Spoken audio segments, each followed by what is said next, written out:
Hello students, this is the seventh part of Unit 7 that is P block elements.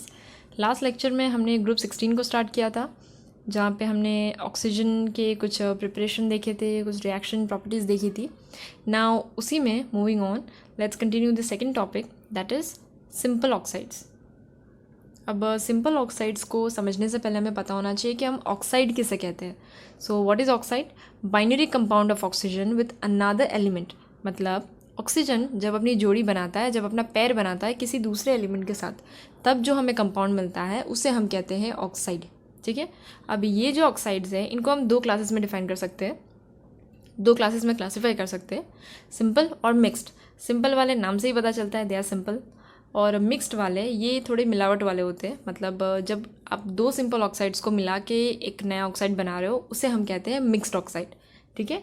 तो oxides में दो classes, एक है simple, दूसरा है मिक्स्ड. सिंपल का example that is magnesium oxide, then Al2O3. उसी तरह मिक्स्ड का example that is Pb3O4, then Fe3O4. अब यहाँ पे just for an example Pb3O4 है तो ये मिक्स्ड ऑक्साइड है, मतलब इसमें दो सिंपल ऑक्साइड्स मिले होंगे. सो ये Pb3O4 ये बनता कैसे है? ये PbO विथ PbO2 ये जो होता है ये हमें बना के देता है Pb3O4. ठीक है. तो इस तरीके से दो ऑक्साइड मिलते हैं और हमें क्या बनाते हैं? मिक्स्ड ऑक्साइड बना के देते हैं. So this Pb3O4 it is known as red lead. ठीक है, रेड लेड. अब सिंपल ऑक्साइड्स का जो क्लास है उसमें वी कैन सी कि हमारे पास चार अलग कैटेगरीज है. पहली है एसिडिक, फिर बेसिक, देन एम्फोटेरिक और लास्टली न्यूट्रल. अब इन चारों को वन बाय वन देखते हैं. सबसे पहला है एसिडिक. अब ऑक्साइड एसिडिक है ये हमें पता कैसे चलता है? जब हम कोई ऑक्साइड है जो हमारे पास, उसे जब हम पानी के साथ मिलाते हैं, जब ऑक्साइड कंबाइन करता है पानी के साथ और हमें एक एसिड कंपाउंड देता है, उस तब हम कह सकते हैं कि ये जो ऑक्साइड हमने मिलाया था it was acidic oxide. Example SO2 हो गया, देन Cl2O7 हो गया, CO2 हो गया, देन N2O5 हो गया. अब इसमें SO2 का एग्जांपल लेके देखते हैं.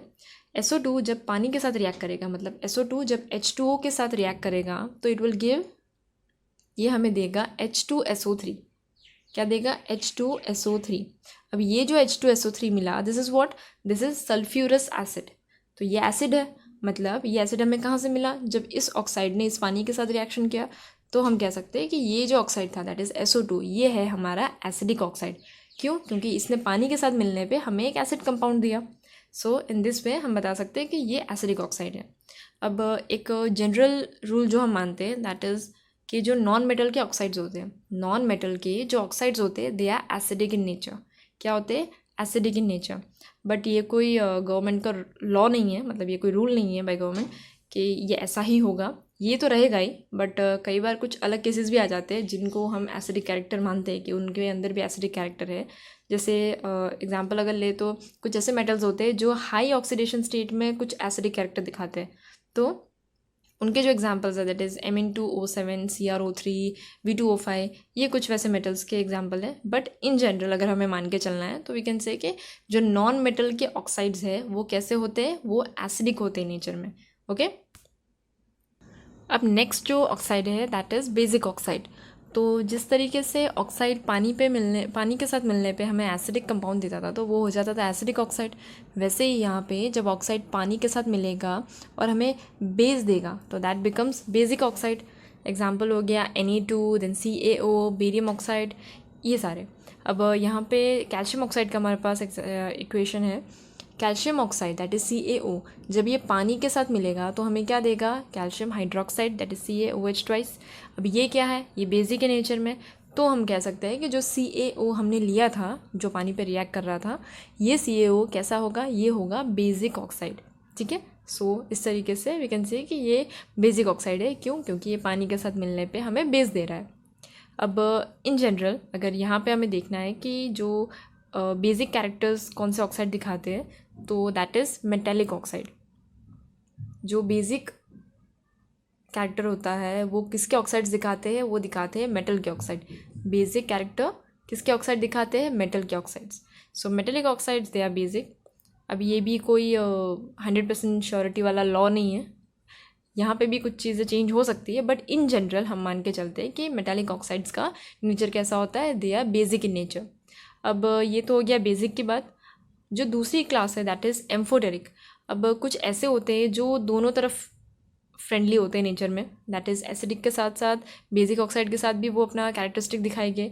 मतलब वो एसिड के साथ, एसिड के अलावा वो बेस के साथ भी रिएक्ट कर सकते हैं।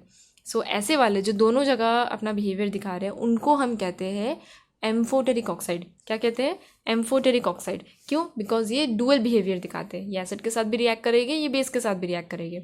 इसका एग्जाम्पल जो है हमारे पास दैट इज़ Al2O3। ये जो Al2O3 है ये एसिड के साथ साथ बेस के साथ भी रिएक्ट कर सकता है।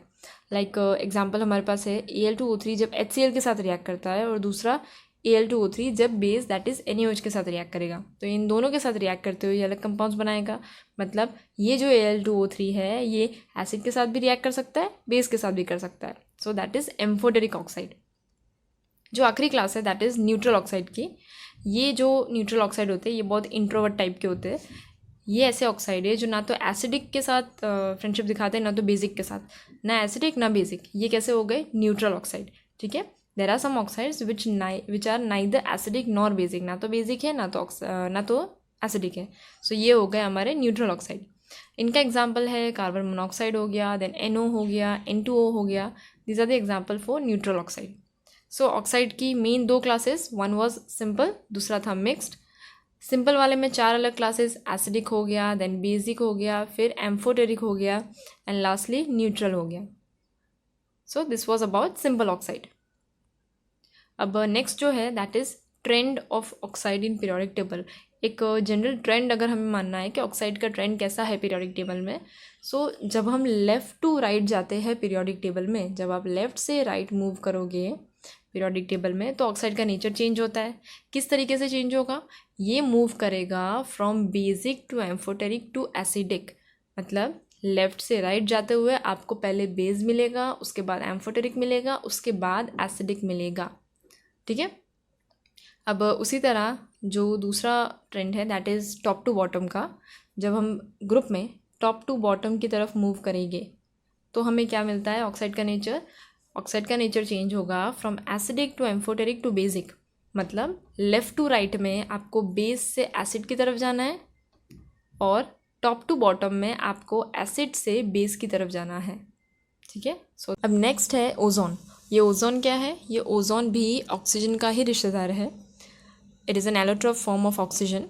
ये कैसे मिलता है हमें? ऑक्सीजन जब यूवी रेज के कांटेक्ट में आता है, जब यूवी रेज पड़ती है ऑक्सीजन पे, तो हमें मिलता है ozone. Ozone is what? O3। ठीक है। अब ये जो ओजोन होता है, ये ओजोन क्या करता है? यहाँ पे ऑक्सीजन के साथ यूवी रेज जब मिली तो ओजोन तो बन गया, लेकिन जो ओजोन बना ये लेयर बनाते हुए जो बाकी यूवी रेज आ रही होती है अर्थ के सरफेस पे, ये इन्हें अपने तक ही रखता है। मतलब ये अर्थ तक पहुँचने नहीं देता। सो ये यूवी रेडिएशन से हमें प्रोटेक्ट करता है। सो ozone layer it protects the earth surface from an excessive concentration of UV radiations. ज़्यादा यूवी रेडिएशंस का कंसनट्रेशन ना जा सके अर्थ पे, इसलिए ये ओजोन लेयर क्या करता है? ये हमें उससे प्रोटेक्ट करता है। नेक्स्ट जो है दैट इज़ इसका प्रिपरेशन। अब इसे हम कैसे प्रिपेयर कर सकते हैं? जब एक slow dry stream of oxygen, मतलब ड्राई ऑक्सीजन का जब हम स्ट्रीम लेते हैं और उसे हम पास कराते हैं किससे? Silent electrical discharge. Silent electrical discharge मतलब जो ज़्यादा शोर ना मचाए वैसा। वेल यहाँ पे silent electrical discharge is what? जो ज़्यादा स्पार्क प्रोड्यूस ना करे, जो ज़्यादा स्पार्क प्रोड्यूस ना करे। ठीक है। ये ज़्यादा प्रोड्यूस ना करे वैसे को हम लेते हैं that is silent electrical discharge. ये टर्म इंपॉर्टेंट है, साइलेंट इलेक्ट्रिकल डिस्चार्ज। ये क्या करेगा? ये ऑक्सीजन को कन्वर्ट करेगा ओजोन में। अब इस प्रोसेस के थ्रू क्या होता है? अबाउट 10% जितना ही ओजोन बनता है, 10% जितना ही प्रिपरेशन होता है ओजोन का। ये जो प्रोडक्ट मिलता है हमें, this is known as ozonized oxygen. क्या कहते हैं इसे? Ozonized oxygen. कैसे मिला ये? जब हमने ऑक्सीजन की ड्राई स्ट्रीम ली, ड्राई ऑक्सीजन की स्ट्रीम को हमने पास करवाया किससे? साइलेंट इलेक्ट्रिकल डिस्चार्ज से। तो उसने क्या किया? कन्वर्ट किया ऑक्सीजन को ओजोन में। कितना परसेंटेज अराउंड ओजोन बना हमारे पास? That was 10%। अब ये जो मिला product that is ozonised oxygen, यहाँ पे जो रिएक्शन है that is O2 giving O3 ozone हमें ऑक्सीजन हमें ओजोन दे रहा है।